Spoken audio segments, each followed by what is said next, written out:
Guna antisipasi potensi banjir, pemerintah Kota Palembang melakukan gerakan pembersihan anak Sungai Borang.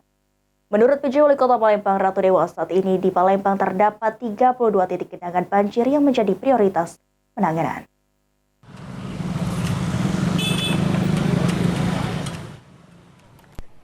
Guna antisipasi potensi banjir, pihak pemerintah Kota Palembang melakukan gerakan pembersihan anak Sungai Borang pada Minggu pagi 12 Mei 2024. Dalam kesempatan tersebut, jajaran personil yang dikerahkan pemerintah Kota Palembang terjun langsung membersihkan sedimentasi serta tanaman air yang menghambat aliran anak sungai.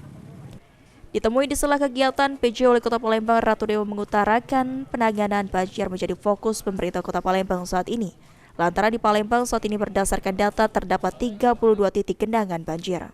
Selain membersihkan aliran anak sungai, saat ini pemerintah Kota Palembang sudah mengerahkan 18 tim yang tersebar di seluruh wilayah Palembang yang akan bertugas mulai dari memberikan edukasi kepada masyarakat, pembongkaran bangunan liar yang menghalangi aliran air, pemeliharaan drainase, dan lainnya.